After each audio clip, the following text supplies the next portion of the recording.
Hey there everybody, welcome back to the channel, welcome back to the RV Kitchen. Today we're going to make a not so healthy recipe, hot honey pepper chicken with mac and cheese. You know, and I do tend to like these chicken tenders here quite a bit actually. I love that they're smaller. They're a lot more versatile. I can, kind of chunk everything up for stir fry, or I can use them and make chicken nuggets out of them. But you know what I can't do? That social media TikTok hack where you hold it with the fork and then pull that tendon right out. Yeah, I've tried. I just made a sloppy mess and I couldn't do it. So here I'm just going to dice these up, make them about chicken tender size, and then we're just going to get through the whole package this way. And after we get everything cut up, that next step is seasoning. And I didn't buy this chicken at my favorite place here locally, Aguilar's, that meat market. They do an awful lot of their stuff pre-seasoned, but I didn't purchase this there. So I'm going to go ahead and season this up because a lot of places that you purchase your chicken from, it really just doesn't come seasoned, so you're going to have to take care of that. I'm using one of my favorite blends here.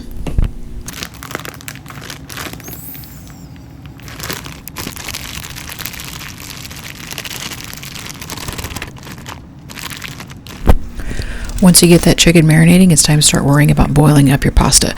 Boil it to the directions, but also keep in mind that it's going to be baking for about 40 minutes in the oven, so be sure to take that into account. The next step is you're going to want to get the egg wash ready because you're going to need egg wash and some flour for the frying portion of this fried chicken honey pepper chicken. I told you it wasn't really all that healthy. Yes, we're frying it. We're going to go back and forth in between the egg wash and the flour. Before we do that, though, you're going to want to make sure that you season that flour. Again, this flour didn't come pre-seasoned, so I'm going to add some more of that Kinder's chicken seasoning in there just to impart a little bit more flavor. And you're going to want to go back and forth between the two, trying to get a really nice exterior coating of that flour on the chicken.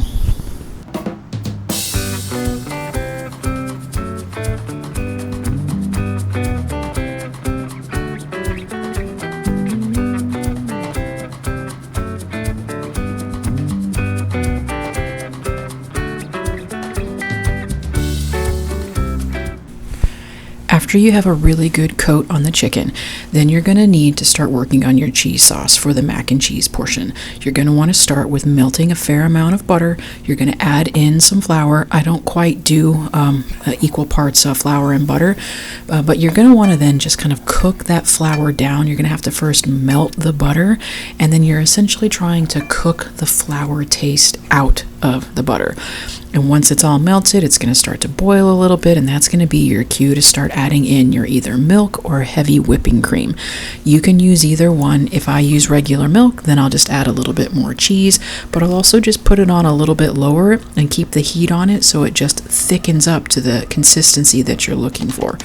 Ultimately, you're going to want to just continue to stir it as you add in a little bit more cheese and a little bit more cheese, and eventually you're going to get it to a point where it's not too thin, but it's not too thick, and if you can pull the spoon out of the mixture itself and the cheese kind of sticks onto the back of the spoon, then you know that you're just about there. Just keep mixing, keeping an eye on it. You don't want it to get too thick because then it's going to be even thicker once you put it into the oven. It's going to bake for 40 minutes. The mac and cheese is going to bake for 40 minutes, so you want to kind of keep that in mind. But here I'm going to pull that spoon up, and that's about what I'm looking for right there.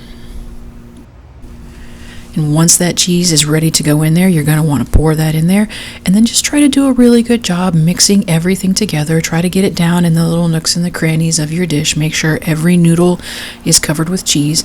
But then we're going to start by frying the chicken. So the mac and cheese is going to go in the oven, and then you're going to fry these bits of chicken, all of the pieces that you work to get those good sugary coat on. Pull it out of the oven about 15 minutes before it's due with the mac and cheese. Add some extra cheese on top. Put it back in for the last 15 minutes or so. And then you're just going to ensure that this is really cheesy goodness and everything is coming together. So as all this is happening, you're going to want to simultaneously work on the honey pepper sauce. So it's honey, it's brown sugar, it's a tiny bit of soy sauce, it's a little bit of pineapple juice, just a cap full of vinegar. I'll leave the actual recipe in the description below for the honey pepper sauce, as well as a link to some of the directions that I used when I was creating this recipe. If you didn't know where it came from, it's kind of a home upgraded version of something I like at Applebee's. I don't go to Applebee's very often, but one of my favorite items there happens to be a dish similar to this. So we're just making it at home. But that sauce, you're going to want to reduce it down. It'll be that nice honey pepper glaze, and then you toss the chicken in it, and then this is your end product. It's not healthy, but enjoy. And until next time, be sure to live life outside of the work that you do.